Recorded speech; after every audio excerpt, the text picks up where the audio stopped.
Okay, let's start the new chapter, that is sound waves. You can call it a new chapter or you can also call it a continuation of the previous chapter, that is waves ही चल रहा है. Waves and sound is a single chapter according to many books.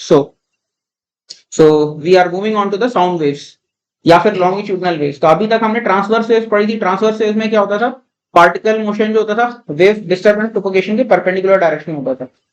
Longitudinal waves में क्या होता है, particles भी oscillate इसी direction में करते हैं, तो वेव डिस्टर्बेंस भी इसी डायरेक्शन में प्रोपेगेट करती है. ठीक है, ओके. तो जैसे यहाँ पे देख सकते हो, ये लॉन्गिट्यूडनल वेव का जनरेशन कैसे कर सकते हैं. तो यहाँ पे हमने क्या किया, एक लंबा सा पाइप लिया, लंबे से पाइप के अंदर हमने एक पिस्टन डाला हुआ. अब पिस्टन को अंदर बाहर हम सिंपल हार्मोनिकली आगे पीछे पुश कर रहे हैं. तो क्या होगा इस केस में, पार्टिकल्स में ऑसिलेशन आ जाएगा, राइट. तो यहाँ पे जैसे दिखा रखा है, एक पर्टिकुलर पार्टिकल को अगर तुम ऑब्जर्व करो, तो पार्टिकल अपनी पोजीशन से आगे गया, फिर और आगे गया, फिर अभी पीछे आया, फिर पीछे की तरफ चला गया अभी, और फिर उसके बाद फिर मीन पोजीशन से और पीछे जा रहा है. दिख रहा है यहाँ पे ये पोजीशन और ये पोजीशन सेम ही है यहाँ पे. ठीक है, बट फर्क क्या है, पहले यहाँ पे अगर कॉम्प्रेशन है तो यहाँ पे फिर बाद में रेरेफैक्शन या अदर वे राउंड. ठीक है, उसके बाद फिर अपनी पोजीशन से और पीछे गया और फिर फाइनली यहाँ पे देखो तो पार्टिकल उसी जगह पे जहां से ये स्टार्ट हुआ था. ठीक है, देख सकते हैं यहाँ से फिर ये सेम पोजीशन पे आ गया पार्टिकल, तो आगे पीछे ऑसिलेट कर रहा है पार्टिकल. ठीक है, और इस दौरान अगर हम देखें ये कॉम्प्रेशन या रेरेफैक्शन देखें तो वो आगे की तरफ बढ़ते जा रहा है. दिख रहा है, कॉम्प्रेशन जो ये आगे की तरफ बढ़ते जा रहा है. ठीक है, तो ऐसे होता है. तो कॉन्फिगरेशन मेरी ओवरऑल देखेंगे तो कॉन्फिगरेशन आगे जा रही है, ऑल तो पार्टिकल्स आगे पीछे ऑसिलेट कर रही है. ठीक है, तो क्या लिखा एक बार जल्दी से पढ़ लेते हैं. क्या लिखा हमने, longitudinal waves can be generated in fluids and solids. The longitudinal waves involve to and fro motion of the particles of the medium in the direction of propagation of disturbance. Sound waves are an example of longitudinal waves. Longitudinal waves may also propagate in 2D और 3D. तो 2D और 3D में भी waves जा सकती है longitudinal. जैसे मैं अभी बोल रहा हूँ तो पूरे ऐसे सब पूरे स्पेस में जा रही है जो वेव है. ठीक है, तो इट कैन बी 2D और 3D. और 2D में कैसे होगी लॉन्गिट्यूडनल वेव, तो 2D में यानी एक प्लेन के अंदर, जैसे मान लो सिलिंड्रिकल वूफर है, सिलिंड्रिकल वूफर बड़ा हो रहा है छोटा हो रहा है ऐसे करके, तो waves will go in the cylindrical symmetry, right. तो 2D भी हो सकता है, 3D भी हो सकता है. ठीक है, okay. However, for JEE purpose, we will be mainly sticking to the one dimensional propagation. कुछ क्वेश्चन हैं जो 3D के करेंगे, but by and large most of the mathematics we'll be doing only for the one dimensional waves. ठीक है, one way of creating such a wave होना चाहिए instead of such a wave होना चाहिए. One way of creating such a wave is to move a piston to and fro inside a cylinder containing air.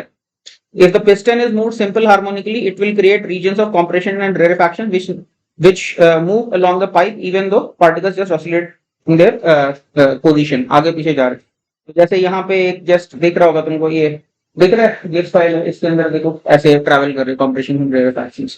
ठीक है, यहाँ तक समझ में आई सभी को बात. ठीक है, इसमें अभी तक कोई डिस्कशन तो नहीं है इसमें. इसके बाद हम लोग बात करते हैं प्लॉटिंग है लॉन्गिट्यूडनल वेव. तो लॉन्गिट्यूडनल वेव को प्लॉट कैसे करते हैं, जैसे ट्रांसवर्स वेव को प्लॉट करते हैं वैसे ही लॉन्गिट्यूडनल वेव को भी प्लॉट करते हैं. ट्रांसवर्स वेव में क्या होता है, पार्टिकल्स ऊपर नीचे जा रहे होते हैं, डिस्प्लेसमेंट भी हम ऊपर नीचे प्लॉट कर रहे होते हैं. लॉन्गिट्यूडनल वेव में भले ही पार्टिकल्स आगे पीछे जा रहे हैं, they are going to and fro, but still अभी सेम डायरेक्शन में दिखाओगे तो कुछ भी नजर ही नहीं आएगा. The wave is also travelling in X direction and the particles are also oscillating in the X direction. You are showing the displacement in the X direction only, everything will overlap and you will not be able to say anything. तो displacements तो X direction में ही हो रहे हैं हमारे आगे पीछे, लेकिन उसको प्लॉट हम वाई एक्सिस पे ही कर देते हैं. ठीक है, तो यही लिखा है. क्या लिखा है, longitudinal wave is plotted just like a transverse wave.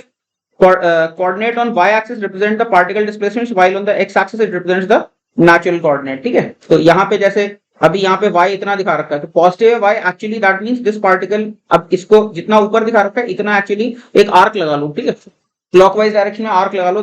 अगर यहाँ पे दिखा रखा है तो यानी जो पार्टिकल की नेचुरल पोजीशन यहाँ पे वो अभी इधर आया हुआ, समझ गए. ऐसे ही यहाँ पे अगर दिखा रखा है तो इस पार्टिकल पे यहाँ पे एक आर्क लगा लो, तो ये इतना पीछे गया, इसका या इसके प्रोपोर्शनल पीछे गया हो. समझ में आई बात की नहीं. जो भी वर्टिकल दिखा रखा है उसको क्लॉकवाइज आर्क लगा के तुम्हें एक्चुअल पोजीशन ऑफ पार्टिकल पता चल रही है. ठीक है, ओके. अभी यहाँ पे एक सवाल है, where are the reasons of compression and rarefactions, can you related to the slope of the displacement graph. तो अभी ध्यान से सुनो, यहाँ पे अगर मेरे को पार्टिकल पोजीशन वर्सेस एक्स का ग्राफ दिया हुआ है, तो क्या मैं पता लगा सकता हूँ कि कहाँ पे कॉम्प्रेशन होगा, कहाँ पे रेरेफैक्शन होगा. तो एक मिनट को सोचो, उसके बाद फिर मैं डिस्कस करता हूँ इसको. थोड़ी देर अपना खुद से दिमाग लगाओ. अच्छा, ये समझने के लिए इमेजिन करो, मैंने जैसे स्कूल में रोज बना देते हैं ना बच्चों की वन हैंड डिस्टेंस करके, खूब सारे बच्चों की मैंने लाइन बना दी है. ठीक है, सब बच्चों की लाइन बना दी है मैंने, एक एक 1 आर्म डिस्टेंस करके, तो पूरी लाइन बनी हुई है। अभी कहीं पे ना कॉम्प्रेशन है ना रेरेफैक्शन, इन द सेंस कि हर एक बच्चे के बीच में inter student spacing is constant, right. अब मान लो आगे वाला बच्चा आगे चला जाता है, लेटर से 10 सेंटीमीटर आगे चला जाता है, ठीक है, और उससे पीछे वाला जो बच्चा है वो 20 सेंटीमीटर आगे चला जाता है। या समझो लेफ्ट से राइट अगर मेरी रो बनी हुई है, तो राइट वाला पार्टिकल लेटर से he goes 10 centimetre and just the person behind him goes 20 centimeter and the one behind him goes 30 centimeter. So what will happen then? The if the forward person goes less and the rear person goes more, then compression is created, right? समझ में आ रही बात की नहीं? Displacement अगर आगे वाले पर्सन का कम होता है और पीछे वाले पर्सन का ज्यादा होता है तो कॉम्प्रेशन क्रिएट होता है। ऑन द अदर हैंड आगे वाला पर्सन ज्यादा डिस्प्लेस होता है और पीछे वाला पर्सन कम डिस्प्लेस होता है, तो उनका स्पेसिंग बढ़ जाएगा, तो रेरेफैक्शन क्रिएट होगा। आई बात समझ में कि नहीं? ठीक है, तो इस तरह से हम लोग देख सकते हैं कि rate of change of displacement with respect to X, वो हमारा पॉजिटिव है या नेगेटिव है, उससे हम लोग रिलेट कर पाएंगे कि whether there will be compression और रेरेफैक्शन। तो इसको और फॉर्मली पढ़ लेते हैं। क्या लिखा है मैंने? Imagine a row of students equidistant from each other, ठीक है, स्टूडेंट्स सारे इक्विडिस्टेंट है। Now if each student moves forward, however one to the right moves less forward than the one to the left, ठीक है, right वाला जो particle है वो कम फॉरवर्ड जा रहा है और लेफ्ट वाला ज्यादा फॉरवर्ड जा रहा है, okay. Then their spacing would decrease. Thus, if rate of change of displacement with respect to natural position is negative, अगर आगे वाला कम जा रहा है और पीछे वाला ज्यादा जा रहा है, यानी rate of displacement with respect to X जो है हमारा नेगेटिव है, is it not? Rate of change of displacement with respect to X, right. आगे में y मेरा कम है और पीछे में y ज्यादा है। जब जहां पे x कोऑर्डिनेट ज्यादा है वहां पे y कम है, और जहां पे x कोऑर्डिनेट कम है वहां पे y ज्यादा है, यानी rate of dy by dx मेरा नेगेटिव हो जाएगा कि नहीं? बोलो, समझ में आई बात की नहीं? तो क्या लिखा? Thus, if rate of change of displacement with respect to natural position is negative, it creates a compression. Okay, which means a negative slope of displacement graph would be correspond to a compression. अगर slope negative है तो compression हो जाएगा, ठीक है। Similarly, you can figure out that negative slope of displacement versus x graph represents a rarefaction. Just one second. यहाँ पे negative slope नहीं होना चाहिए, यहाँ पे it should be positive slope. So let me just correct it. It should be positive slope will create a rarefaction. ये बात समझ में आई सभी को कि नहीं? Positive slope of displacement versus x graph represents a rarefaction. The regions of compression correspond to high gauge pressures and the region of rarefaction lead to lower gauge pressures. This leads to following situation. तो हाँ, ये बात समझने की, देखो जहां पे compression होगा वहां पे particles पास पास आ रहे हैं, ठीक है। और होता क्या है, जब साउंड वेव प्रोपेगेट करती है तो टिपिकली ऑडिबल साउंड किस रेंज में होती है? 20 हर्ट्ज से लेकर 20 किलो हर्ट्ज के बीच में होती है ऑडिबल साउंड। यानी जो पार्टिकल्स हैं एक सेकेंड में कम से कम 20 बार ऑसिलेट कर रहे हैं, या फिर even up to 20,000 times oscillate कर रहे हैं। When the oscillations are happening so fast, normally we can ignore any heat transfer taking place. So these compressions can be thought of as adiabatic compressions and adiabatic expansions, ठीक है। तो adiabatic compression जब होगा तो वहां पे क्या होगा? हाई प्रेशर क्रिएट हो जाएगा। तो जहां पे compression क्रिएट हुआ वहां पे प्रेशर हाई हो जाएगा, और जहां पे rarefaction क्रिएट हुआ वहां पे प्रेशर मेरा लो हो जाएगा, ठीक है, ओके। तो ये लिखा है। तो the regions of compression correspond to high gauge pressure and the regions of rarefaction lead to lower gauge pressure. तो उससे हमारे पास क्या सिचुएशन आ जाती है? इस तरह से हमारे पास आ रहा है। तो ये y वर्सेस x का ग्राफ है, ठीक है। तो यहाँ पे देख सकते हो, यहाँ पे यहाँ पे कॉम्प्रेशन क्रिएट हुआ है और यहाँ पे हमारा देखो सबसे ज्यादा नेगेटिव स्लोप है, दिख रहा है? यहाँ पे सबसे ज्यादा नेगेटिव स्लोप है, वहां पे सबसे ज्यादा कॉम्प्रेशन क्रिएट हुआ, पार्टिकल इधर आए हुए। और जहां पे सबसे ज्यादा पॉजिटिव स्लोप है वहां पे रेरेफैक्शन क्रिएट हुआ, ठीक है, ओके। और यहाँ पे नीचे हमने क्या बना रखा है? ये प्रेशर, ये एक्सेस प्रेशर वर्सेस एक्स का ग्राफ बना हुआ। तो गेज प्रेशर में हम लोग काम करते हैं कि नॉर्मली एक एटमॉस्फेरिक प्रेशर होता है और above, over and below atmospheric pressure oscillations चलते रहते हैं प्रेशर के। तो normally we are not interested in total pressure, but we are interested in gauge pressure, यानी कहाँ पे प्रेशर एटमॉस्फेयर से ज्यादा हुआ और एटमॉस्फेयर से कम हुआ। तो इस तरह के हमारा, तो जहां पे देखो कॉम्प्रेशन है वहां पे हाई प्रेशर क्रिएट हुआ, जहां पे रेरेफैक्शन है वहां पे मेरा लो प्रेशर क्रिएट हुआ, ठीक है। तो क्या दिख रहा है? ये मेरा अगर कोसाइन में ग्राफ है तो ये मेरा साइन में ग्राफ आ गया। समझ में आई बात की नहीं? अगर मेरा ये देखो ना, ये कॉस में ग्राफ है तो मेरा प्रेशर का ग्राफ जो होगा वो साइन में चला जाएगा। समझ में आ रही बात की नहीं? ठीक है, del Y by del X से क्योंकि रिलेटेड है, ठीक है। तो यहां तक सभी को समझ में आई बात, तो फिर मैं आगे बढ़ता हूं। यहां तक क्लियर है तो बोल दो। हाँ, इस चीज को हम ऐसे अगर डायरेक्टली भी देखना चाहो तो देख सकते हैं। जैसे यहाँ पे अगर हम देखना चाहें तो यहाँ पे देखो, जहां नेगेटिव डिस्प्लेसमेंट दिखा रखा है ये पार्टिकल पीछे आया हुआ है, जहां पॉजिटिव डिस्प्लेसमेंट दिखा रखा है ये पार्टिकल आगे आया हुआ है। तो इमेजिन करो एक पार्टिकल, ये दोनों पार्टिकल्स हैं, इनकी नेचुरल पोजीशन ये दोनों है, ठीक है। और ये पार्टिकल अभी क्या है, यहाँ पे जितना ऊपर दिखा रखा है इतना आगे, तो ये यहाँ कहीं आया हुआ, और ये जितना नीचे दिखा रखा है इतना पीछे। तो दिख रहा है? तो नेचुरल स्पेसिंग इतनी थी और एक्चुअल स्पेसिंग इतनी सी रह गई इसकी, ठीक है नहीं। अगर टू द स्केल फिगर्स होते तो सीधे सीधे दिख जाता है यहाँ से कि जो नेचुरल स्पेसिंग, अगर एक्चुअल स्पेसिंग नेचुरल स्पेसिंग से कम है तो कंप्रेशन, और ठीक है, तो यहाँ पे दिख रहा है नेगेटिव स्लोप है और यहाँ पे कंप्रेशन क्रिएट हो गया, राइट। इसी तरह से यहाँ पे देखो, तो यहाँ पे एक पार्टिकल इधर है तो इसका पॉजिटिव डिस्प्लेसमेंट है, नहीं ये पार्टिकल एक्चुअल में यहाँ कहीं पहुंचा हुआ है। इसी तरह से यहाँ पे देखो, यहाँ पे कोई पार्टिकल है, इधर जो है नेगेटिव डिस्प्लेसमेंट है, यानी ये पीछे कहीं पहुंचा हुआ है। तो एक्चुअल स्पेसिंग मेरा, नेचुरल स्पेसिंग इतना है और एक्चुअल स्पेसिंग इतना हो गया मेरा, समझ में आई बात की नहीं। तो यहाँ पे इसलिए रेरेफैक्शन क्रिएट हो गया। तो डायरेक्टली भी दिख रहा है ना जो बात बोली है, बाकी तो अभी फॉर्मली हम लोग इसको मैथमेटिकली भी करने वाले, बट आई होप ये समझ में आई होगी बात की क्यों, कैसे स्लोप से हमारा कंप्रेशन और रेरेफैक्शन हमारा रिलेट होकर है, ठीक है, क्लियर है। इसके बाद हम लोग बात करते हैं relation between displacement wave and strain wave. तो स्ट्रेन क्या होता है, सब लोग याद करो, इलास्टिसिटी से ये टर्म आ रहा है। How do we define the strain? Strain define होता है change in length upon original length, right, या फिर change in volume upon original volume, that's how you define the strain, right. तो अभी देखो क्या किया हमने यहाँ पे, अच्छा स्मॉल पी क्या है, मैंने एक्सेस प्रेशर को बोला स्मॉल पी। यहाँ पे जनरली एटमॉस्फेरिक प्रेशर की जरूरत नहीं पड़ती, we are only interested in excess pressure. तो small P is your excess pressure, और एक्स मान लो ये कोई लेयर ली मैंने, ठीक है, ये कोई पाइप है जिसमें वेव चल रही है, तो एक्स डिस्टेंस पे डीएक्स नेचुरल थिकनेस की मैंने लेयर ली है। डीएक्स क्या है, मेरा नेचुरल थिकनेस है, ध्यान रखना। एक्स क्या है, नेचुरल कोऑर्डिनेट, डीएक्स क्या है, नेचुरल थिकनेस। तो जो मेरा एक्स लोकेशन पे जो लेयर है मेरी, एक्स लोकेशन पे थिन मतलब प्लेन मानो, तो वो जो प्लेन है कितना शिफ्ट हो गया, वो वाई शिफ्ट हो गया, ठीक है। और जो मेरी लेयर है एक्स प्लस डीएक्स पे, वो मेरी कितनी शिफ्ट हो गई, Y plus D Y shift हो गई, ठीक है। तो अभी ध्यान से देखना, इसकी जो थिकनेस है इसमें कितना चेंज आएगा। नेचुरल थिकनेस तो इसकी डीएक्स थी, अब लीडिंग एज इसकी वाई प्लस डी वाई चली गई और ट्रेलिंग एज खाली वाई गई है, तो इसका अंदर एक्स्ट्रा कितना थिकनेस पड़ गई, डी वाई एक्स्ट्रा थिकनेस हो गई, बोलो, as compared to before extra thickness is now D Y. तो ओरिजिनल थिकनेस थी dx and new thickness is dx plus dy। So what is the change in thickness dy? तो इसका मतलब हमारा length में फ्रैक्शनल चेंज इन लेंथ कितना हुआ, dy bye dx हो गया ना, फ्रैक्शनल चेंज इन लेंथ।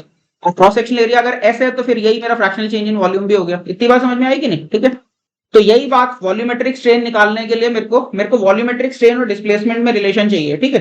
तो क्या लिखा मैंने, ध्यान से पढ़ो, देखो क्या लिखा। Consider a column of gas shown in the figure above, we consider FBD of a layer of natural thickness dx, its left end displaces by y and the right end displaces by y plus dy. Now let us calculate the volumetric strain in this volume. For this volume element, natural volume is s dx, ठीक है। s अगर cross section area तो natural volume is s dx. Deformed volume क्या होगा, v dash. तो v dash क्या हो जाएगा, तो देखो इसका लीडिंग एज का कोऑर्डिनेट हो जाएगा x plus dx plus y plus dy। Leading edge का ये कोऑर्डिनेट हो जाएगा और ट्रेलिंग एज का कोऑर्डिनेट क्या हो जाएगा, x प्लस वाई। तो इसका मतलब क्या हो गया, नया जो थिकनेस है वो है x plus dx plus y plus dy minus x plus Y. So new thickness is simply v dash is simply s into dx plus dy। इसका मतलब वॉल्यूमेट्रिक डिफॉर्मेशन क्या हो जाएगा, v डैश माइनस v, वो क्या हो गया, s dy। So change in volume is s dy, original volume is s dx। तो वॉल्यूमेट्रिक स्ट्रेन क्या हो जाएगा, change in volume upon original volume, that is simply dy by dx, ठीक है। Thus we have the relation between the volumetric strain and the displacement wave. Displacement wave और strain wave में क्या relation? Epsilon x is dy by dx, ठीक है, which is dv by v। तो यानी displacement wave को differentiate कर दोगे तो तुम्हें strain आ जाएगा, समझ गए कि नहीं। Just the derivative of the displacement wave is the strain wave. If you want strain as a function of x, strain wave का मतलब होता है strain as a function of x, displacement का मतलब होता है displacement as a function of x। ऐसे ही pressure wave की बात कर सकते हैं, pressure wave का क्या मतलब हो जाएगा, pressure as a function of x and t। ऐसे ही हम चाहें तो डेंसिटी वेव की बात कर सकते हैं, तो डेंसिटी वेव क्या हो जाएगा, density is the function of x and T. समझ में आई बात की नहीं, ठीक है। तो क्या लिखा, wherever epsilon x is positive the gas is rarefied and wherever epsilon x is negative the gas is compressed। यहां से ये भी देख सकते हो ना, epsilon x क्या, वॉल्यूमेट्रिक स्ट्रेन अगर पॉजिटिव है, वॉल्यूमेट्रिक स्ट्रेन अगर पॉजिटिव यानी वॉल्यूम बढ़ा हुआ है, तो यहां से दिख रहा है ना मैथमेटिकली, अगर स्ट्रेन मेरा पॉजिटिव है यानी वॉल्यूम बढ़ गया और स्ट्रेन मेरा नेगेटिव है तो वॉल्यूम घट गया। तो एप्सिलॉन एक्स जहां पे मेरा पॉजिटिव है तो दिख रहा है ना, स्लोप से रिलेट हो रहा है, समझ में आई बात की नहीं। एप्सिलॉन एक्स पॉजिटिव मतलब fractional change in volume is positive, so that is a rarefaction, volume अगर बढ़ गई तो, ठीक है। इसी तरह से एप्सिलॉन एक्स नेगेटिव तो फिर वॉल्यूम मेरी घट गई तो वो कंप्रेशन, ठीक है। तो क्या लिखा, wherever epsilon x is positive the gas is rarefied, wherever epsilon x is negative the gas is compressed। now let y is equal to a sin omega t minus kx। मान लो ये मेरी displacement wave है a sin omega t minus kx। Then strain wave क्या हो जाएगी मेरी, del Y by del x करना है तो क्या आ जाएगा, minus k a cos of omega T minus के एक्स। तो ये क्या हो जाएगा, अभी ये साइन में लिखा है तो फेज कंपेयर करने के लिए इसको भी साइन में कन्वर्ट कर लेंगे, ठीक है। तो ये क्या आ जाएगा, हम कह सकते हैं k a sine of omega T minus के x minus pi by two. ध्यान से देखो, डिस्प्लेसमेंट वेव में था ओमेगा टी माइनस के एक्स, स्ट्रेन वेव में क्या है ओमेगा टी माइनस के x as it is and minus pi by two. जब भी ऐसा होता है तो हम कहते हैं it is lagging by a phase of pi by two, ठीक है। Who is lagging, the strain wave is lagging behind the displacement wave by a phase of pi by two, समझ गए। Thus, strain wave lags behind the displacement wave by a phase of pi by 2 for a right traveling wave. अगर right traveling wave है उसके लिए हम कह रहे हैं, ठीक है। लेफ्ट ट्रैवलिंग वेव के लिए बाद में देखेंगे। और left travelling wave it will lead by a phase of pi by 2, वो भी देख सकते हो। अगर लेफ्ट ट्रैवलिंग वेव होगी तो यहाँ पे ओमेगा टी माइनस के एक्स की जगह ओमेगा टी प्लस के एक्स लिखोगे, उसके बाद जब डिफरेंशिएट करोगे तो यहाँ पे ये माइनस साइन मिसिंग होगा, ठीक है। और ये सीधे कॉस आएगा, तो कॉस के लिए साइन में जो भी चीज आ रही है यहाँ पे प्लस पाई बाय 2 लिखते हैं, समझ गए कि नहीं। तो लेफ्ट ट्रैवलिंग वेव के लिए क्या आएगा, लेफ्ट ट्रैवलिंग वेव के लिए हमारा स्ट्रेन वेव जो होगा लीड करेगा bye phase of pi by 2, और राइट ट्रैवलिंग वेव के लिए strain wave will lag behind by phase of pi by 2। तो अभी यहाँ पे ध्यान से देखो इस ग्राफ को, यहाँ पे दो ग्राफ दिख रहे हैं, कौन सा लीडिंग फेजर है कौन सा लैगिंग फेजर है। यहाँ पे बच्चे कई बार कंफ्यूज होते हैं। देखो एक चीज, ग्रीन वाला जो है मेरा डिस्प्लेसमेंट का फेजर है, और जो ये पर्पल कलर का दिख रहा है ये मेरे स्ट्रेन का फेजर है, ठीक है, या स्ट्रेन वेव है हमारी। तो यहाँ पे ये देख सकते हो, यहाँ पे कई बार बच्चे सोचते हैं ये राइट में है तो ये लीड कर रहा है ना, स्ट्रेन वेव जो है मेरी यहाँ पे लैग कर रही है। क्यों लैग कर रही है, ऐसा क्यों बोल रहा हूँ, तो ये टाइम के साथ में मेरा ग्राफ है, यहाँ पे ओमेगा टी प्लॉट किया हुआ है मैंने, और यहाँ पे मैंने वाई या फिर एप्सिलॉन प्लॉट किया हुआ है। So you see who achieves the peak first? Is the strain achieving the peak first or is the displacement achieving the peak first? You can see पहले डिस्प्लेसमेंट का पीक आ रहा है, उसके बाद में स्ट्रेन का पीक आ रहा है। समझ में आई बात की नहीं, यहाँ पे पहले डिस्प्लेसमेंट का पीक आया, बाद में स्ट्रेन का पीक आया, बाद में जिसका पीक आया दैट इज लैगिंग, जिसका पहले पीक आया दैट इज लीडिंग। समझ गए कि नहीं। तो माइनस पाई बाय 2 है तो लैगिंग है, और इसलिए वो राइट शिफ्टेड कर दिख रहा है। तो राइट शिफ्टेड जो कर रहा है वो मेरा लैगिंग फेजर है। समझ में आई बात की नहीं। हाँ, यहाँ पे अब तुम बोलोगे सर ये राइट शिफ्टेड क्यों बोल रहे हो, हम इसको ऐसा भी बोल सकते हैं कि ग्रीन वाला इससे राइट शिफ्टेड है, बट तुमको क्या देखना है, छोटे वाला डिस्टेंस देखना है। ऐसे तो देखो ऑल्टरनेटिव हो रहा है, ये green then purple then again there is green and there purple, but where is the distance shorter.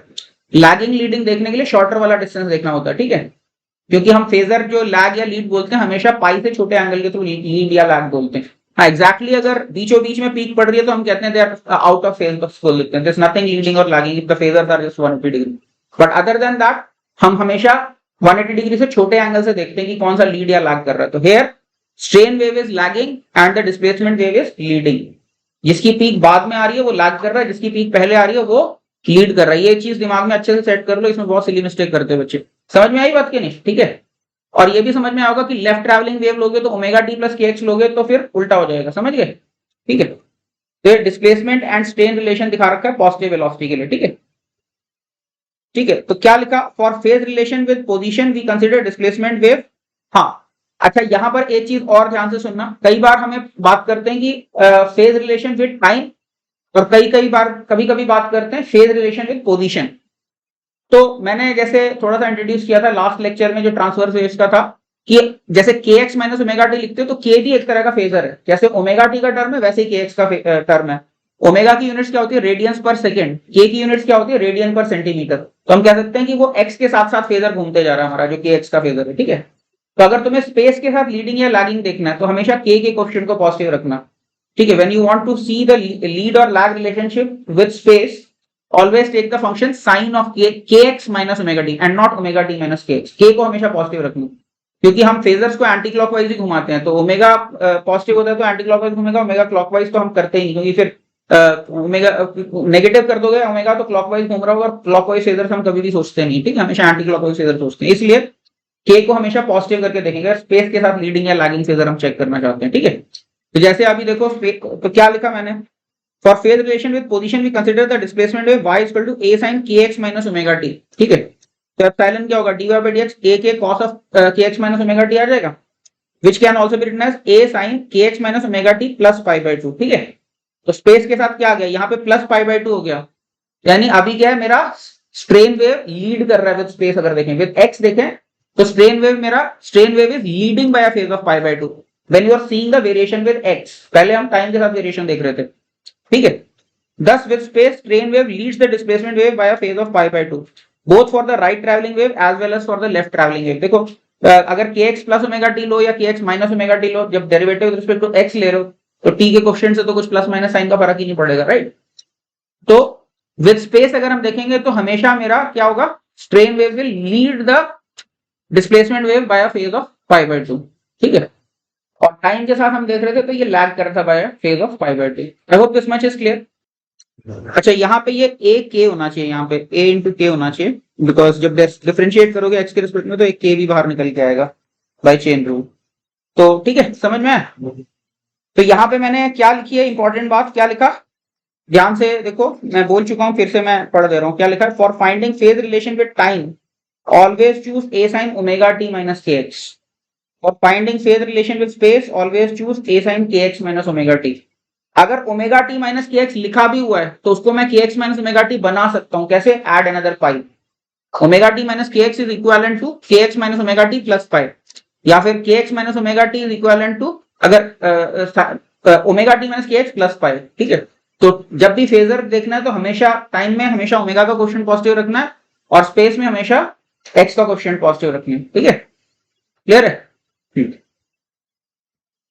Okay, मैं डेराइव करूंगा, इनफैक्ट स्ट्रेन वेव और प्रेशर वेव में रिलेशन में डेराइव करने वाला हूं, बट अभी कॉमन सेंस से सोचो कि प्रेशर पे क्या फर्क पड़ेगा, जहां कॉम्प्रेशन होगा वहां प्रेशर ज्यादा होगा या कम होगा, जहां कॉम्प्रेशन होगा वहां पे प्रेशर ज्यादा होगा, है ना।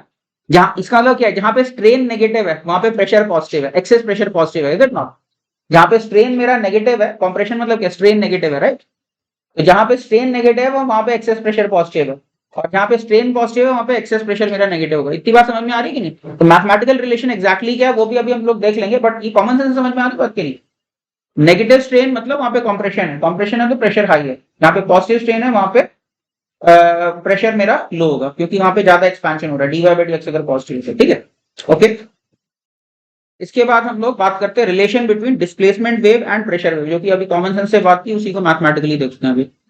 क्या लिखा, recall from our study of elasticity, bulk modulus क्या होता है मेरा, excess pressure divided by fractional change in volume, याद है ना। वहां पे डेल्टा पी लिख रहे थे, लेकिन यहाँ पे जो मैंने स्मॉल पी से रिप्रेजेंट किया यही डेल्टा पी है, यही मेरा चेंज इन प्रेशर है, excess pressure and over and above atmospheric pressure. तो बल्क मॉडुलस क्या है मेरा, excess pressure upon fractional change in volume, where P is the excess pressure over and above the ambient pressure, या फिर gauge pressure of if the surrounding pressure is atmospheric pressure. 10 excess pressure क्या हो जाएगा, minus B DV by V हो जाएगा, which is minus B del Y by del X, right. क्योंकि strain, समझ में आया कि नहीं, ये क्या मेरा स्ट्रेन वेव है और ये मेरा प्रेशर वेव है, तो pressure wave just negative of strain wave है और स्केल्ड फैक्टर है basically. Bulk modulus is the scaling factor, but you can see clearly that strain का जस्ट नेगेटिव है प्रेशर जो है विद सम स्केलिंग फैक्टर। तो यही चीज अभी कॉमन सेंस से भी दिखी थी हमको, राइट, ठीक है। तो क्या आ गया, pressure is minus B del Y by del X, ठीक है। ऑल्सो बी को हम क्या लिख सकते हैं, बल्क मॉडुलस को फ्रैक्शनल चेंज इन वॉल्यूम के टर्म्स में भी लिख सकते हैं, हम चाहें तो इसको फ्रैक्शनल चेंज इन डेंसिटी के टर्म्स में भी लिख सकते हैं। तो हम चाहें तो bulk modulus can also be written as excess pressure divided by fractional change in density. ये चीज मालूम है कहां से आती है, क्योंकि वॉल्यूम क्या होता है, इनफैक्ट डेंसिटी क्या होती है मेरी, मास पर यूनिट वॉल्यूम होती है, राइट। अब लॉग लेके दोनों तरफ डिफरेंशिएट करोगे तो क्या आएगा, D rho by rho will be minus DV by V, समझ में आ रही बात की नहीं। तो इसीलिए यहाँ पे जो तुम्हारा माइनस साइन था और डीवी बाई वी था, उसकी जगह प्लस साइन के साथ डी रो बाई रो आ जाएगा, और डी रो को मैं एक्सेस डेंसिटी बोल रहा हूँ, ठीक है। तो बल्क मॉडुलस को ये भी लिख सकता हूँ कि excess pressure divided by fractional change in excess density, right, fractional change in density. तो where rho e represents the excess density, 10 rho e क्या हो जाएगा मेरा, rho into pressure divided by bulk modulus, ठीक है। और रो क्या हो जाएगा मेरा, ये रो हो जाएगा natural density, natural density and excess density, जैसे natural pressure and excess pressure, natural length and excess length, तो मैं ही बात की। तो एक्सेस डेंसिटी मेरा क्या आ गया, natural density upon bulk modulus into pressure आ गया। इसका मतलब क्या है, thus the density wave and pressure wave are always in same phase, क्यों, क्योंकि नेचुरल डेंसिटी एक कांस्टेंट है, बल्क मॉडुलस एक कांस्टेंट है। तो ये क्या हो गया, देखो डेंसिटी जो है बस प्रेशर के ही प्रोपोर्शनल आ गया कि नहीं, सीधे सीधे pressure multiplied by some scaling factor, right. इसका मतलब प्रेशर वेव और डेंसिटी वेव सेम फेज में होंगे हमेशा, ठीक है। Thus density wave and pressure wave are always in same phase, high pressure मतलब हाई डेंसिटी, लो प्रेशर मतलब लो डेंसिटी। ये भी कॉमन सेंस की बात है। हाई प्रेशर तो वहां पे क्या है, बेसिकली स्ट्रेन नेगेटिव है, वहां पे हाई प्रेशर है, स्ट्रेन नेगेटिव है तो वहां पे पार्टिकल्स पास पास में कॉम्प्रेशन, वहां पे हाई डेंसिटी, समझ में आई बात की नहीं, ठीक है, मेकिंग सेंस, समझ में आ रहा है derivation, okay. And low pressure means low density. अब y मान लो मेरा a sin omega t minus के एक्स है, तो प्रेशर क्या हो जाएगा, del y by del x कर दिया, तो del Y by del x कर दोगे तो क्या आ जाएगा मेरे पास, minus B del Y by del x, समझ गए, minus B del Y by del x, pressure और इसमें ये रिलेशन है, तो ये क्या आ जाएगा, B A K cos of omega T minus के एक्स आ जाएगा। समझ में आ रहा है, टाइम के साथ अभी फेज रिलेशन निकालने जा रहा हूँ, इसीलिए मैंने ओमेगा को पॉजिटिव रखा, समझ गए। I want to find out the phase relation between the displacement wave and the pressure wave in terms of time. By the way, जब कुछ भी नहीं लिखा होता, लीडिंग लैगिंग की बात करोगे तो by default it means in time, we are talking in terms of time unless space explicitly mentioned हो। तो कुछ भी नहीं लिखा तो लीडिंग लैगिंग के लिए ओमेगा टी माइनस के एक्स ही लेंगे हम लोग, ठीक है, टाइम के टर्म्स में हम फेजर की बात कर रहे हैं। तो ये मेरा डिस्प्लेसमेंट का फेजर है, ये मेरा प्रेशर का फेजर है, समझ में आ रही होगी बात, दिख रहा है ना। डिफरेंशिएट करोगे तो क्या आएगा, देखो इसको डिफरेंशिएट करोगे तो क्या आएगा, cos ओमेगा टी माइनस के एक्स इंटू अनदर माइनस के, बट माइनस बी से मल्टीप्लाई करना, इसलिए बी ए के cos of omega T minus के एक्स हो गया, ठीक है। अब इसको फेज कंपेयर करना है तो वापस वो साइन में था तो इसको भी साइन में कन्वर्ट करना पड़ेगा, तो क्या लिख सकते हैं, we can also write pressure as B A k sine of omega T minus के एक्स प्लस पाई बाय 2। समझ में आई बात, तो क्या लिख सकते हैं, for right travelling wave pressure wave leads the displacement wave by a phase of pi by 2। अगर राइट की तरफ वेव जा रही है तो प्रेशर वेव मेरी क्या है, लीड कर रही है, समझ गए। लीड कर रही है मतलब क्या है, पहले पीक आएगी या बाद में पीक आएगी, लीड कर रही है इसका मतलब पहले पीक आएगी, समझ गए। प्लस पाई बाय 2 मतलब लेफ्ट शिफ्टेड कर्व बनता है ना, तो इसका मतलब पीक पहले आएगी। तो pressure wave is leading the displacement wave by a phase of pi by 2 for a right travelling wave. Left travelling wave में देख सकते हो जस्ट उल्टा हो जाएगा, क्योंकि माइनस की एक्स लिया प्लस की एक्स लोगे और वो फिर माइनस साइन बाहर नहीं रहेगा, समझ गए, तो ये प्लस पाई बाय 2 की माइनस पाई बाय 2 आएगी। क्या लिखा, thus for a right traveling wave the pressure wave leads the displacement wave by a phase of pi by 2, और स्ट्रेन वेव से 180 डिग्री आउट ऑफ फेज होगा, है ना। तो ये दिखा रखा है अच्छा लेफ्ट ट्रैवलिंग वेव के लिए ये लैग कर जाएगा पाई बाय 2 से, ठीक है, वो अपने आप से कर सकते छोटा सा डेरिवेशन, लेफ्ट ट्रैवलिंग वेव के लिए लैगिंग हो जाएगा प्रेशर। तो क्या क्या दिखाया, ये मेरा डिस्प्लेसमेंट वेव दिखा रखा है ग्रीन कलर का, और रेड कलर से मैंने प्रेशर वेव दिखा रखा है। तो प्रेशर वेव की दिख रहा है ना, ये लीड कर रहा है प्रेशर वेव, ग्राफ देखते ही समझ जाना कौन सा लीडिंग है कौन सा लैगिंग है। कई बार बच्चे सोचते हैं ये लीड कर रहा है ना बाद में, तो ये बाद वाला लैग कर रहा है, पहले वाला लीड कर रहा है। तो यहाँ पे pressure wave is leading and displacement wave is lagging behind by phase of pi by 2, ठीक है। तो क्या लिखा, for finding phase relationship with X coordinate we choose the function y equal to a sin kx minus omega t। अब x के साथ में देखना फेज रिलेशन, तो ये ले लिया हमने फंक्शन। तो अब प्रेशर क्या आएगा फिर, minus B del Y by del X करोगे, तो del Y by del X करोगे तो क्या आ जाएगा, a K cos of kx minus omega t, और माइनस बी से मल्टीप्लाई करना है, तो minus B A K cos of K x minus omega T हुआ। अब इसको वापस साइन में कन्वर्ट करना है और माइनस साइन को अंदर ले जाना है, तो क्या बन जाएगा, this is B A k sine of K x minus omega T minus pi by 2 बन जाएगा, दिख रहा है। तो अभी क्या हो गया, एक्स कोऑर्डिनेट के साथ देखो तो ये हमारा लैग कर रहा है पाई बाय 2 से, ठीक है। एक्स डायरेक्शन में मेरा pressure phasor is lagging behind by the phase of pi by 2 and displacement phasor will then lead it by phase of pi by 2, ठीक है। Thus, for a right traveling wave, pressure lags behind by a phase of pi by 2 with x coordinate. X coordinate के साथ अगर variation देखें, this is true for both right and left traveling wave. ये समझ में आ रहा होगा, चाहे लेफ्ट ट्रैवलिंग वेव हो चाहे राइट ट्रैवलिंग वेव हो, यहाँ पे बस ओमेगा टी का ही साइन चेंज होने वाला है, ओमेगा टी के साइन चेंज से कोई डिफरेंशिएशन पे फर्क पड़ने वाला नहीं है। तो ये हम लोग का क्या है, x के साथ में प्रेशर वर्सेस x और y वर्सेस x का रिलेटिव ग्राफ यहाँ पे नजर आ रहा है।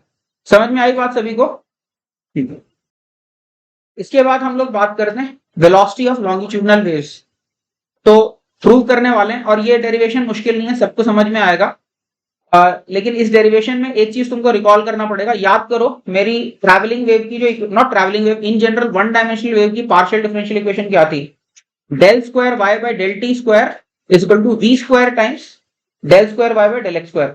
याद है, ये पार्शियल डिफरेंशियल इक्वेशन थी किसी भी वन डायमेंशनल वेव की, चाहे प्रोग्रेसिव वेव हो चाहे स्टेशनरी वेव हो, ठीक है, या किसी भी तरह की 1D वेव हो, तो ये पार्शियल डिफरेंशियल इक्वेशन को सेटिस्फाई करती है। तो मेरी स्ट्रेटजी क्या रहेगी, I will try to generate a partial differential equation and then compare the terms to find the velocity of the this wave, ठीक है। तो क्या कर सकते हैं, देखो क्या किया, let us apply Newton second law to the volume element of thickness dx as shown in the adjacent figure. तो यहाँ पे वही वाली dx थिकनेस का मैंने नेचुरल थिकनेस dx है ऐसा मैंने एलिमेंट कंसिडर किया गैस का, ठीक है।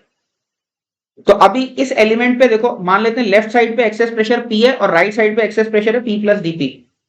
तो आगे की तरफ फोर्स कितना लगेगा, इधर से तो P इंटू एस लगेगा और उधर से कितना लगेगा, P plus dP into S लगेगा। समझ में आ रही है बात की नहीं, ये वाले एयर वॉल्यूम पे इधर से प्रेशर ऐसे राइट की तरफ धक्का दे रहा है और लेफ्ट साइड से प्रेशर लेफ्ट की तरफ धक्का दे रहा है, समझ गए, राइट साइड से लेफ्ट की तरफ धक्का दे रहा है, लेफ्ट साइड से राइट की तरफ धक्का दे रहा है। तो ये मैंने क्या लिखा, ये मैंने फोर्सेस दिखा दिया, right, net rightward forces pressure into S, और उधर से minus P plus DP into S, right.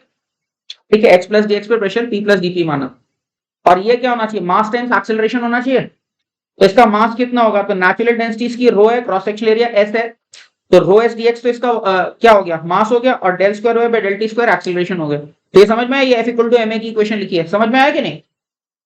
Is this equation clear to everybody? F equal to M A की इक्वेशन लिखी है, वाई क्योंकि पार्टिकल डिस्प्लेसमेंट है इसलिए del square Y by del T square क्या, पार्टिकल्स का acceleration. So I hope this equation is clear to everybody. Rightward force is equal to mass times rightward acceleration. Okay. Rearranging the above equation, what do we get? अब क्या करो, dx को इधर ले और एक ps खत्म होता हुआ दिख रहा है इसमें, है ना? तो रीअरेंज करोगे तो क्या आ जाएगा मेरे पास, minus dp by dx is equal to rho d square y by dt square आ जाएगा, राइट? समझ में आ रही है ये equation? However, we mean partial derivatives here. dp by dx का मतलब actually del p by del x है, क्योंकि प्रेशर x और t दोनों का ही फंक्शन है। तो यहाँ पे जिस तरह से हमने दिखाया है, इसका actual meaning del P by del X है, एक गिवन टाइम पे हम बात कर रहे हैं प्रेशर, ठीक है। और we mean partial derivatives here since p is a multi variable function, तो क्या हो गया, minus del P by del x is rho del square Y by del T square, right. लेकिन प्रेशर क्या था, प्रेशर मेरा minus B del Y by del x था, देखा था अभी थोड़ी देर पहले, प्रेशर और स्ट्रेन वेव में रिलेशन देखा था ना, it was minus b times del Y by del x. समझ में आ रही बात? तो अभी क्या है, pressure itself is minus b times del Y by del x. अब इसको एक बार और एक्स के रिस्पेक्ट में डिफरेंशिएट कर दो, तो क्या आ जाएगा मेरे पास, ये इसको यहाँ पे क्या था, minus d by D x था मेरा rho del square Y by del T square, तो minus sign as it is रखा और del by del x of minus B del Y by del x कर दिया, समझ गए? प्रेशर की जगह minus B del Y by del x डाल दिया, तो अभी क्या आ गया, माइनस माइनस खत्म हो गया, और ये क्या बन गया, B del square Y by del x square बन गया। बोलो ये क्या बन गया, B times del square Y by del x square बन गया, राइट। तो क्या आ गया मेरे पास, रीअरेंज करके del square Y by del T square equal to B by rho times del square Y by del x square. आई बात समझ में सभी को? ठीक है, थोड़ा सा मैथमेटिकल जरूर है, but it's very well within your reach, ज्यादा कॉम्प्लिकेटेड भी नहीं है, थोड़ा सा if you want you can pause for a second, see just इसको मैं कंप्लीट कर दूं, उसके बाद I will give you a minute for reading and going through what's being done. तो क्या लिखा मैंने, comparing 4 with the standard differential equation for wave partial differential equation, तो del square Y by del T square is b square del square Y by del x square. तो by comparison मेरे पास क्या आ गया, वेव की speed क्या आ गई, under root of B by rho, ठीक है, where b is the bulk modulus and rho is the natural density। तो ये हमने प्रूव कर दिया, ठीक है। तो ये गैसेस के लिए हमारा v equal to root B by rho. इसी तरह से मैंने प्रूफ रिग्रेसली नहीं किया, लेकिन बिल्कुल इसी के पैरेलल हमने कुछ चीजें लिखी हुई हैं। क्या ये गैसेस में रूट बी बाय रो, या फिर इवन लिक्विड्स में लॉन्गिट्यूडनल वेव के लिए रूट बी बाय रो होती है वेलोसिटी। इसी तरह से अगर सॉलिड में मेरी लॉन्गिट्यूडनल वेव जा रही है तो b की जगह यंग्स मॉडुलस आ जाता है, तो v equal to root Y by rho. फर्क क्या पड़ेगा, सॉलिड्स के अंदर स्ट्रेस वेव होगी, जैसे यहाँ पे प्रेशर वेव है, सॉलिड्स में there will be stresses and strains, right. जैसे यहाँ पे प्रेशर एंड स्ट्रेन क्रिएट हो रहा है, वॉल्यूमेट्रिक स्ट्रेन, वहां पे stresses and strains will be created, तो वहां पे बिल्कुल इसी के पैरेलल डेरिवेशन चलेगा, and you will be able to prove that velocity in solids is root of y by rho, where y is the Young's modulus. इसी तरह से शियर वेव के लिए क्या होगा, root g by rho, where g is the shear modulus and rho is the density of the solid, ठीक है। तो जैसे यहाँ पे दिखा रखा है कि शियर वेव का मतलब क्या हुआ, कोई मेरे पास रेल की पटरी है या कोई टुकड़ा है मेरे पास लेंथ वाइज, तो उसको मैंने उसकी लेंथ के परपेंडिकुलर हैमर से हिट कर दिया। अगर परपेंडिकुलर हैमर से हिट कर दिया तो सोचो उसके स्लाइसेस इमेजिन करो, या ब्रेड लोफ इमेजिन कर सकते हो, तो ब्रेड लोफ के जो स्लाइसेस हैं ऊपर नीचे ऐसे करके वेव आगे जा रही है ब्रेड लोफ में आगे। समझ में आई बात की नहीं? तो ये एक तरह का शेयरिंग वेव है ना बेसिकली, क्योंकि शेयर हो रहे हैं ना ऐसे पीसेस जो है, जिस तरफ वेव चल रही है उसके परपेंडिकुलर, तो share wave is a kind of transverse wave only, right. तो शेयर वेव की वेलोसिटी क्या है, रूट जी बाय रो। इसका भी डेरिवेशन बिल्कुल वैसे ही होगा जैसे हमने अभी बल्क मॉडुलस लेके किया है, बस यहाँ पे क्या शेयर स्ट्रेसेस आ जाएंगे, shear stresses and share strains आएंगे। जैसे यहाँ पे प्रेशर और वॉल्यूमेट्रिक स्ट्रेन है, यहाँ पे shear stresses and share strains में वेव बनेगी, ठीक है। तो ये शेयर वेव का आ गया, ठीक है। For sound waves in gases B generally means adiabatic bulk modulus because compression and rarefaction occur so fast that practically no heat transfer take place during the phenomenon. तो गैसेस के लिए bulk modulus का मतलब होता है adiabatic bulk modulus. याद है bulk gases के लिए पॉलीट्रॉपिक बल्क मॉडुलस हमने निकाला था, कैसे, अगर PV to the power x constant है तो दोनों तरफ लॉग लेके डिफरेंशिएट करोगे तो क्या आ जाएगा तुम्हारे पास, log p plus x log v equal to constant. अब उसको डिफरेंशिएट करोगे तो dp divide by dv by v calculate करोगे तो माइनस x टाइम्स p आ जाता है, ठीक है, माइनस x टाइम्स p। तो adiabatic crossing PV to gamma constant है तो क्या आ जाएगा मेरा, गामा टाइम्स p आ जाएगा, राइट, क्योंकि माइनस p dv वो करना है, minus dp upon dv by v करना। तो एडियाबैटिक बल्क मॉडुलस जो होता है हमारा गामा p हो जाता है, ठीक है। ठीक है, adiabatic bulk modulus gamma p हो जाता है। By the way what will be the isothermal bulk modulus? It will be simply p. Isothermal bulk modulus क्या हो जाएगा? पी हो जाएगा। What will be the isobaric bulk modulus? 0। P to the power 0 constant है ना। तो gases के लिए बाय डिफॉल्ट कौन सा मॉडुलस लेंगे हम लोग? एडियाबैटिक बल्क मॉडुलस लेंगे, ठीक है। तो इसका मतलब क्या हो जाएगी? स्पीड हो जाएगी root of gamma P by rho, ठीक है, गैसेस में। या फिर हम इसको चाहें तो root of gamma r t by m भी लिख सकते हैं, ठीक है। तो यहाँ पे गामा को हम क्या बोलते हैं? Gamma is called Laplace correction factor. Actually क्या है, इसको लाप्लास करेक्शन फैक्टर क्यों बोलते हैं? तो कुछ चीज गलत रही होगी तो कुछ सही किया होगा तब तो करेक्शन फैक्टर बोलते हैं। तो it turns out Newton gave a wrong formula for velocity of sound in gases, ठीक है। तो न्यूटन ने क्या सोचा था? न्यूटन ने सोचा था कि आरएमएस वेलोसिटी जो होती है, आरएमएस स्पीड जो होती है, वही हमारी साउंड की वेलोसिटी होती है। बट ये आरएमएस नहीं है। देखो, आरएमएस स्पीड के लिए तो √3 RT/m लिखोगे, जबकि गामा जो होता है तुम्हारा क्या होगा? 1.5 या प्लस माइनस थोड़ा जो भी है। समझ में आई बात की नहीं? तो इसको लाप्लास ने बाद में करेक्ट किया। लाप्लास ने बोला कि वो नहीं, ये है फॉर्मूला, ठीक है। तो with due regard to Newton, कभी कभी न्यूटन से भी गलती हो सकती थी, तो ठीक है, नो प्रॉब्लम, ठीक है। So absolutely no need to feel guilty over anything, ठीक है, जस्ट लुक फॉरवर्ड। ओके, समझ में आई बात की नहीं? तो इसको लाप्लास करेक्शन फैक्टर बोलते हैं because earlier Newton had mistakenly assumed that velocity of sound is same as RMS velocity of gas particles √3 RT/m।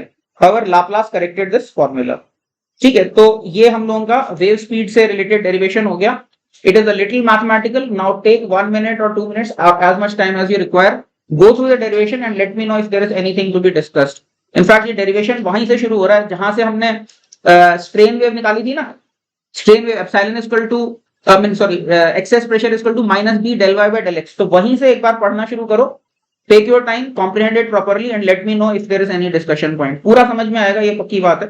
बस ध्यान से पढ़ो और डिस्कस कर लो, कुछ नहीं समझ में आता, ठीक है। तो अभी फॉर्मूला एप्लीकेशन के बेसिक एक क्वेश्चन करते हैं। क्या क्वेश्चन है? In a sinusoidal sound wave maximum pressure variations are 3 × 10⁻² pascals over and above below the atmospheric pressure. यानी मेरे को एक्सेस प्रेशर का एम्पलीट्यूड दिया हुआ है, ठीक है। एक्सेस प्रेशर का एम्पलीट्यूड दिया हुआ है। Find the displacement amplitude of the frequency is 1000 hertz. Given velocity of sound is 344 metre per second and bulk modulus is 1.42 × 10⁵ pascal. तो क्या क्या दे रखा है? एक्सेस प्रेशर का एम्पलीट्यूड दिया हुआ है, फ्रीक्वेंसी दी हुई है, वेलोसिटी दी हुई है और बल्क मॉडुलस दिया हुआ है। पूछा गया हमको क्या निकालना है? डिस्प्लेसमेंट एम्पलीट्यूड निकालना है, ए, ठीक है। तो ये कैसे निकाल सकते हैं? तो मान तुमको पता है कि प्रेशर क्या होता है मेरा? -b del y by del x होता है, राइट। तो अगर मेरा y a sin omega t - kx मान लूं तो प्रेशर क्या हो जाएगा मेरा? वो दिख रहा है कि वो p max क्या आ जाएगा? b a k आ जाएगा, दिख रहा है यहां से।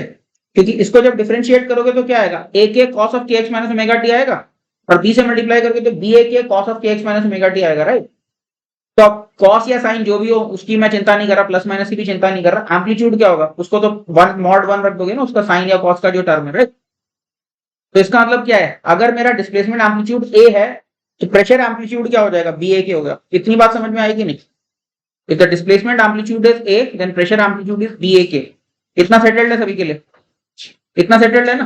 तो इसका मतलब क्या है? डिस्प्लेसमेंट एम्पलीट्यूड क्या हो जाएगा? Maximum pressure amplitude divided by bulk modulus into k। अब k कैसे मिलेगा? तो ओमेगा बाई v के बराबर होता है k। तो हमको ओमेगा दे रखी है, यानी फ्रीक्वेंसी दे रखी है, तो ओमेगा तुम्हें पता है 2πf के बराबर होती है, राइट। तो बस, तो ओमेगा दे रखा है, तो बस, तो क्या लिख दिया मैंने? एम्पलीट्यूड को क्या लिख दिया? P max into v by b omega. समझ गए होगे? k को ओमेगा बाई v लिख दिया, तो ये क्या हो गया? अब ओमेगा को 2πf लिख सकते हैं, तो क्या हो गया? P max into v divided b into 2πf। तो अभी क्या क्या दे रखा है? P max दे रखा है हमको, प्रेशर एम्पलीट्यूड, वेलोसिटी दे रखी है, बल्क मॉडुलस दे रखा है, फ्रीक्वेंसी दे रखी है। वैल्यूज पुट कर दो, हमारे पास ये डिस्प्लेसमेंट एम्पलीट्यूड आ गया 11.6 नैनोमीटर, ठीक है। क्लियर है सभी को?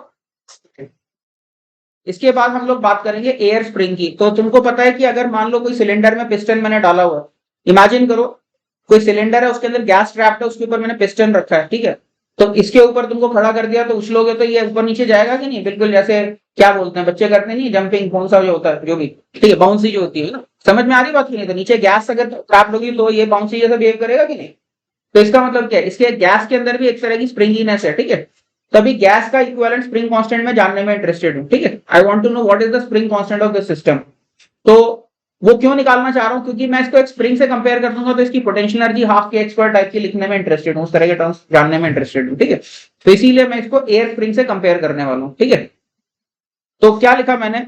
Imagine air enclosed in a cylinder under a massless piston at atmospheric pressure. यहाँ पे एटमॉस्फेरिक प्रेशर है, बाहर भी एटमॉस्फेरिक प्रेशर है, अंदर ये यहाँ पे मैंने मासलेस पिस्टन लगाया हुआ है, ठीक है।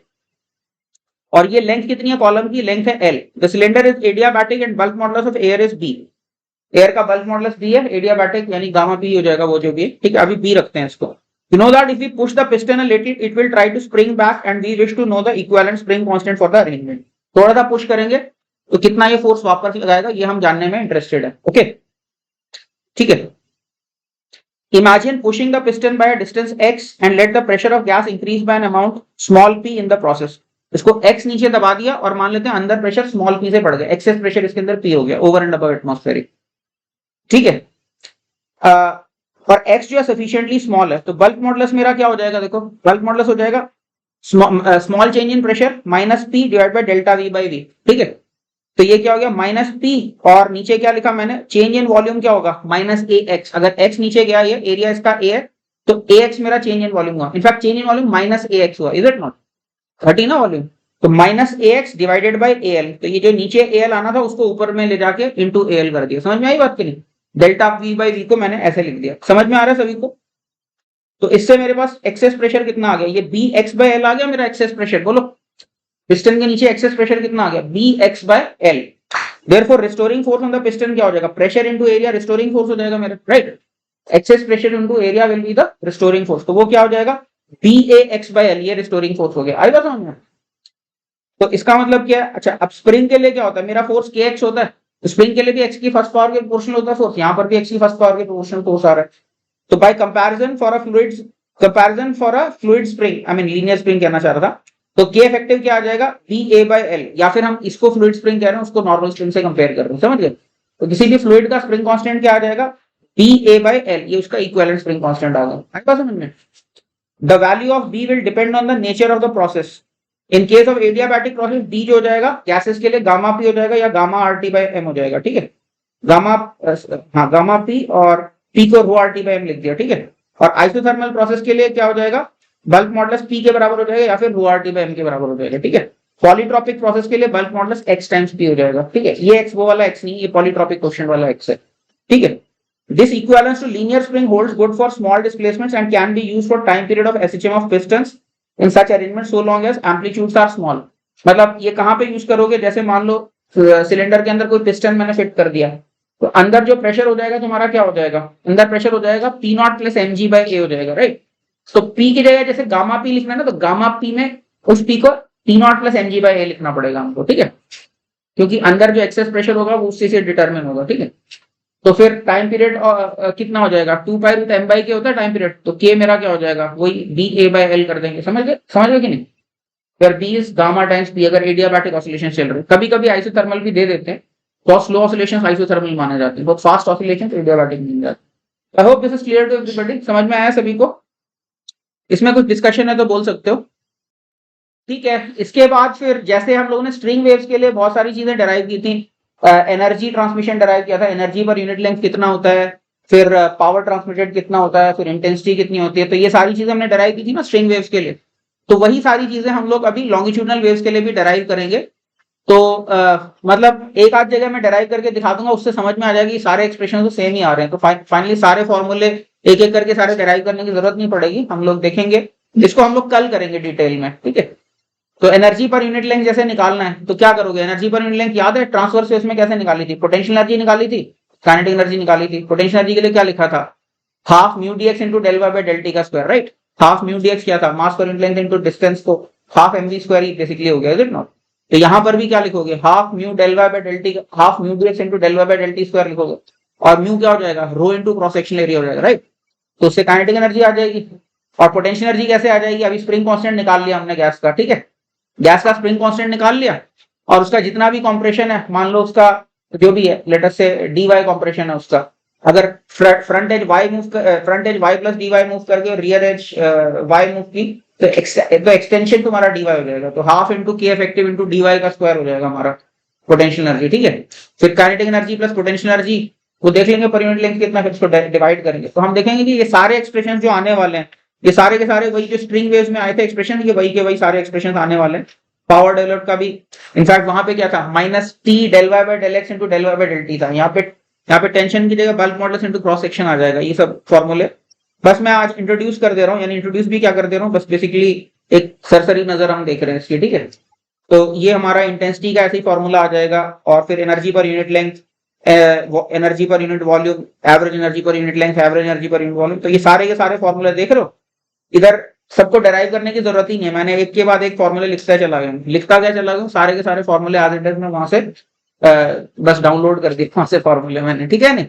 तो ये सब क्यों हो रहा है, कैसे हो रहा है, इसके बारे में डिटेल में हम लोग कल बात करेंगे। तो आज की क्लास में हम लोग यहीं पे स्टॉप करते हैं, ठीक है। थोड़ी सी आज मैथमेटिकल थी क्लास, एक बार मैं चाहूंगा फिर से एक बार देख लो, एक बार अच्छे से रिव्यू कर लो आज की class, because these are the fundamentals, the entire chapter will be based on these fundamentals, ठीक है। So this is it for today, thank you.